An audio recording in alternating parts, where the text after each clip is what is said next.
Salut la team, bienvenue sur la chaîne Crypto Pro Plus, nouvelle vidéo les amis. Voilà, encore une fois, je suis super content de vous avoir sur la chaîne. Voilà, moi de mon côté ça va super bien, j'espère que vous pétez la forme. Alors déjà les amis, on a un Black Swan, voilà, sur les airdrops. On a de gros nuages noirs qui s'annoncent et j'ai rapidement voulu vous faire cette vidéo. Voilà, sans préparation parce que j'ai pas préparé de documents, mais vous devez comprendre cette stratégie très rapidement. Alors déjà ici on a Cryptomage qui a posté cette image qui a été vue dans la page privée de Zcash. Donc leur page privée c'est ça en fait. Voilà, ça montre absolument tout et vous voyez que la mise à jour a été faite le 1er juin et on a cette image à l'intérieur de cette mise à jour. Donc ça signifie tout simplement que Zcash a décidé de combattre les Sibyl. Alors un Sibyl c'est quoi? C'est quelqu'un qui utilise plusieurs wallets pour pouvoir farmer un airdrop. Vous pensez à quelqu'un? Non, c'est pas moi. Voilà, donc les amis, je vous l'avais dit au début de la vidéo qui introduisait les airdrops que utiliser plusieurs wallets c'est très risqué et vous pouvez complètement vous faire disqualifier et ne rien recevoir en cas d'airdrop. D'accord? Donc là, on est face à un gros danger. Donc si Zcash décidait de mettre en application ça, voilà, moi je pense qu'ils vont le faire pour éliminer beaucoup de bots parce que des gens utilisent des bots et farment avec jusqu'à 20 adresses, jusqu'à 40 wallets. Donc je pense que toutes ces personnes vont se faire rect. Voilà, elles vont juste se faire disqualifier. Donc comment éviter la disqualification ou comment vérifier si on est déjà disqualifié avec un wallet? Donc c'est ce que je vais vous montrer tout de suite. Ici rapidement je vais vous montrer les données du Dune.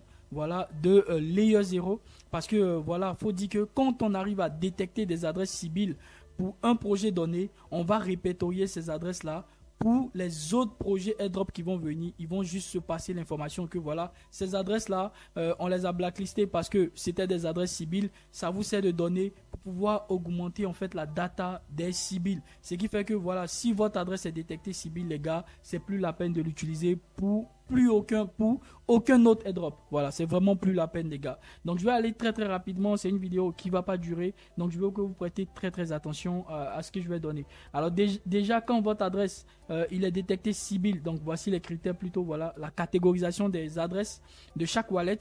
Donc quand il est détecté Sibyl les gars, c'est mort. Plus la peine, game over, vous changez de wallet.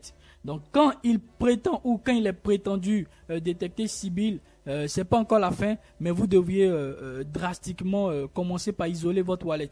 Il doit faire moins de mouvements avec les autres wallets. D'accord, je vais vous expliquer tout de suite sur cette interface que j'ai préparée pour vous, vu que j'ai pas fait de document. Alors ici, quand là, il se comporte comme étant un Sibyl, alors là, vous voyez que c'est encore un peu plus avancé. Donc c'est beaucoup mieux qu'être déjà déterminé comme Sibyl. Et puis c'est pire quand c'est Sibyl. Et donc ce que vous souhaitez avoir, c'est not Sibyl, not a Sibyl ou a real user. Donc quand c'est a real user, c'est vraiment bon parce que ça prouve que vous êtes un bon utilisateur, vous n'êtes pas un Sibyl, c'est-à-dire quelqu'un qui utilise plusieurs wallets. Donc ici vous voyez, j'ai mis mon adresse de wallet, ça c'est mon adresse de wallet et là vous voyez c'est a real user. Donc je vais vous montrer comment est-ce que j'arrive à faire les airdrops avec, je vous l'ai dit très honnêtement, 5 wallets. Moi j'utilise 5 wallets et je vous exhorte les gars à ne pas dépasser 10 wallets parce que ça devient compliqué quand on dépasse 10 wallets. D'accord? Donc ici je vais prendre une autre adresse que mon principal, vous allez voir. Donc je vais prendre par exemple cette adresse là, les adresses que j'utilise pour faire layer 0 ou truc, vous allez voir. Donc je le mets ici, vous devez le mettre ici pour vérifier les gars. Donc je colle cette adresse, j'appuie entrée automatiquement et ça va me donner les données. Donc vous allez voir que ici ça va changer, on patiente un peu. Ok, donc ici les amis, vous pouvez constater que pour mon second wallet, vous voyez, lui c'est mis not a Sibyl. Vous voyez que là on était sur a real user pour mon principal et ici maintenant on se trouve sur not a Sibyl. Donc c'est pas un Sibyl, c'est aussi bien. D'accord? Donc je pense que ces deux là sont très importants. Vos wallets doivent se trouver dans ces deux là pour éviter vraiment les risques. Et vous voyez ici le score Sibyl c'est de 28%. Donc plus ça va monter, plus on va franchir la barre des 35-40%, plus on va s'éloigner. Donc quand vous êtes détecté Sibyl, bah, vous êtes déjà à plus de 70% les gars. Et ça, c'est pas du tout ce que vous voulez. D'accord, c'est vraiment pas du tout ce que vous voulez. Alors comment éviter, voilà, de voir ces adresses blacklistées, de voir ces adresses complètement perdre. parce que ça c'est zéro airdrop, hein, c'est zéro airdrop quand vous êtes détecté cible. Donc je vais vous montrer la stratégie tout de suite et je veux que vous prêtez très attention à cette stratégie là les amis, parce qu'il n'y aura pas de documents. Mais je vais vous laisser le lien ici pour que vous puissiez faire vérifier toutes vos adresses, et si c'est OK, c'est-à-dire not a CBIL ou a real user, voilà, ça signifie qu'il n'y a aucun problème, vous pouvez continuer votre route. Alors ici les amis, regardez absolument comment est-ce que ça marche. La première des choses, il vous faut un VPN. Je l'ai dit sur la chaîne, il vous faut un VPN. Donc moi j'utilise un VPN. Voilà vraiment la stratégie qui fera que vous ne serez jamais blacklisté. Il vous faut un VPN, c'est la première des choses. D'accord? Le VPN. Ensuite, après le VPN, les gars, il vous faut on va dire un navigateur. D'accord? Nous, on va mettre un navigateur ici. Vous allez voir où est-ce que je vais en venir et comment est-ce que j'exploite toutes ces données. Suivez attentivement. Donc ici, j'ai mon navigateur. D'accord? Alors, pourquoi est-ce que j'ai mis navigateur? Parce que je n'utilise pas qu'un seul navigateur. D'accord? Il y a Chrome. Il y a Opera Mini. Il y a Brave. Voilà, Brave, que j'utilise très souvent. Et enfin, vous pouvez utiliser Mozilla si vous voulez aller à D-Wallet. Je vais vous montrer comment on fait. D'accord? Ensuite, le navigateur, on va parler maintenant d'un Centralized Exchange. Donc ici, les gars, il vous faut une plateforme pour vous approvisionner en fonds. D'accord? Suivez absolument très bien la stratégie. Donc là encore, moi, j'ai Binance en premier. Après mon Binance, j'ai BitGet. Après mon BitGet, d'accord, donc BitGet, je vais mettre ici. Voilà, après mon BitGet, j'ai KuCoin. Et après mon KuCoin, j'ai mon OKEx. D'accord, ce sont des plateformes que j'utilise. Et je peux terminer avec la dernière pour moi, qui est Gate.io. D'accord, vous n'avez pas besoin d'aller jusqu'à 5 plateformes. Je vous montre simplement comment ça fonctionne. Et ensuite, j'ai ici ce que j'appelle un wallet intermédiaire. Ou si vous voulez, un wallet de distribution. Je vais vous montrer où est-ce que je vais en venir. On suit toujours la stratégie et vous allez jamais vous faire blacklister. D'accord? Parce que moi, tous mes wallets absolument sont not a CBIL ou a real user. Donc, je vais vous montrer comment est-ce que je fonctionne. Ensuite, ici, le wallet de distribution, ou vous l'appelez wallet intermédiaire, lui, il va drainer 2 wallets. D'accord? Et ces 2 wallets, c'est mon wallet 1, donc mon wallet principal. C'est un wallet qui va faire le airdrop. Je l'encercle et ici j'ai mon wallet 2 et mon wallet 2 va aussi faire le airdrop. D'accord? Donc ici voilà le cheminement pour éviter de se faire blacklister, pour éviter de se faire choper. Alors la première des choses que quand j'allume mon ordinateur et que je veux faire un airdrop, regardez la stratégie. En première des choses, je prends mon VPN. D'accord? Vous savez, j'utilise un Omega, donc je vous l'ai déjà dit ici, vous pouvez le voir, il est là. Donc il suffit que je me rapproche simplement et ça sort System Proxy et je peux modifier ici. D'accord, je vais choisir le pays. Vous voyez, il a fait sortir le SOX. Vous voyez ça, c'est l'adresse IP où je positionne un pays et je change d'adresse. Donc ici, je vais supposer que je prends les USA. D'accord, c'est le premier, par exemple, le premier pays que je prends en premier lieu. Ensuite, dans mon navigateur, je choisis Chrome. D'accord?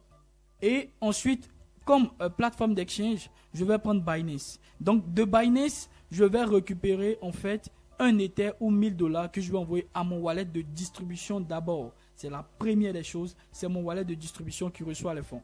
Ensuite, de mon wallet de distribution, je vais transférer les fonds à mon wallet 1. Mon wallet 1, lui, il va directement faire le airdrop.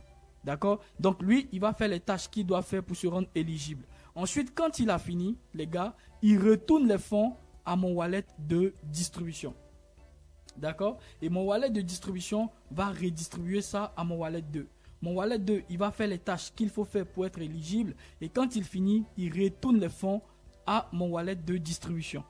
Et mon wallet de distribution se charge de retourner ça sur Binance. Vous voyez? Et ça, c'est la première étape. Et vous verrez que mes 2 wallets seront jamais déterminés comme un wallet CBIL. Pourquoi? Parce qu'ils ne rentrent jamais en interaction. Ça, faut jamais faire. C'est-à-dire, ton wallet 1, il finit de faire une transaction et tu le transfères au wallet 2. Et le wallet 2 finit de faire une transaction, tu le transfères au wallet 3. Mon gars, t'es mal barré. Tes fonds, bah voilà, tu vas les bousiller simplement. Tu n'auras pas de airdrop. C'est trop facile. C'est trop facile en fait. Tu te fais choper vite fait. D'accord? Donc voilà vraiment comment il faut procéder. Alors comment est-ce que je fais pour mon wallet suivant? Ce que je fais, c'est simple. Une fois que mes fonds sont retournés sur Binance, bah c'est déjà caché en fait, parce que Binance peut donner mon adresse à n'importe qui en fait. Parce qu'il y a des adresses de dépôt sur les sexes que tout le monde utilise, mais une fois que tu cliques dessus, ça enregistre juste que tu as 15 minutes pour déposer les fonds. C'est parce que plus tard, quand quelqu'un d'autre va cliquer, on sait que c'est toi d'abord avant l'autre. Donc on sait que les fonds viennent de toi. D'accord? Donc c'est beaucoup plus pour ça que moi j'utilise plusieurs sexes. Et c'est beaucoup plus sûr en fait. Donc la deuxième des choses que je fais quand je vais utiliser mon prochain coup, ce que je fais, je transfère mes fonds qui sont sur Binance vers mon prochain sexe qui est BitGet. Et donc BitGet, il va transférer les fonds à mon deuxième wallet de distribution. Vous comprenez déjà la stratégie les gars. Et ce deuxième wallet de distribution, lui en dessous de lui, il a aussi deux wallets qui vont travailler et faire les airdrops. Donc ici, on peut supposer que c'est mon wallet 3 et ici, on peut supposer que c'est mon wallet 4. Vous voyez? Vous voyez? Et la même procédure que j'ai appliquée ici, c'est cette même procédure que j'applique. Celui-ci, il fait le taf, il finit, il retourne au wallet de distribution. Le wallet de distribution retourne à celui-ci, celui-ci, il fait le taf. Je ne vais jamais partager des fonds entre mes deux wallets de distribution. Sinon, ça tue absolument tout le schéma en fait. C'est-à-dire que si ces deux wallets de distribution sont déterminés, les gars, ça tue tous les 4 wallets en bas. Vous comprenez? Donc, j'essaie d'isoler vraiment mes transactions dans un cheminement auquel ça reste unique en fait. Vous voyez?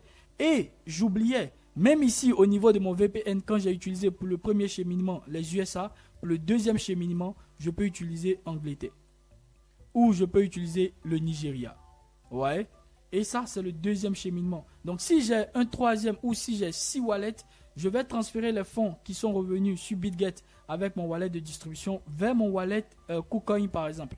D'accord? Et en ce moment, ce que je fais, je change aussi de VPN. Je ne vais plus utiliser le VPN, l'IP qui a été donné pour l'Angleterre. Je vais utiliser un autre IP. Ça serait l'IP par exemple du Nigeria.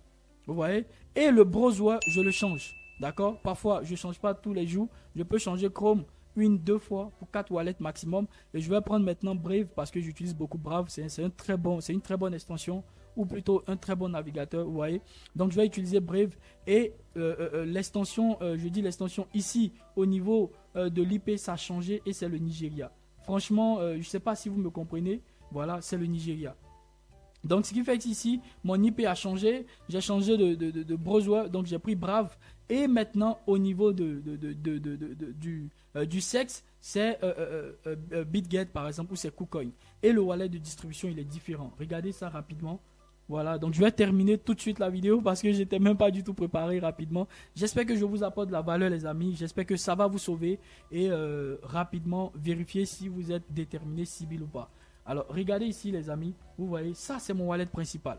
Mais mon wallet principal, aucune autre adresse n'interagit avec lui parce que je travaille énormément avec lui. Et vous allez voir qu'il a son distributeur qui est là, Modo Distribution.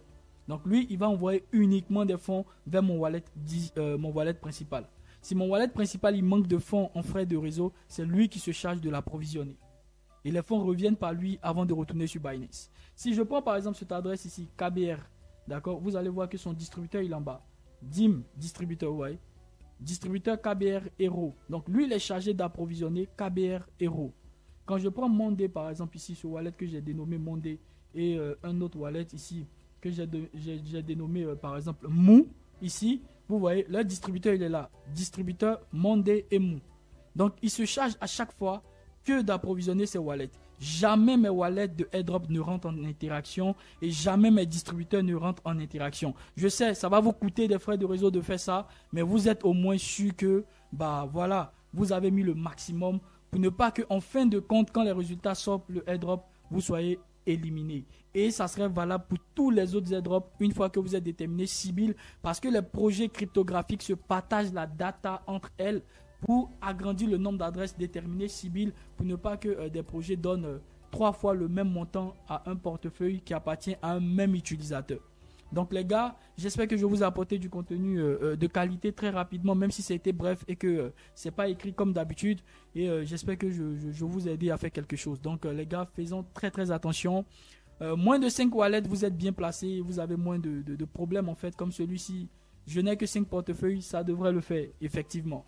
D'accord? Mais ceux qui utilisent jusqu'à 40 wallets, 10 wallets, je sais pas moi, bah voilà les gars, c'est chaud pour vous, hein, c'est chaud.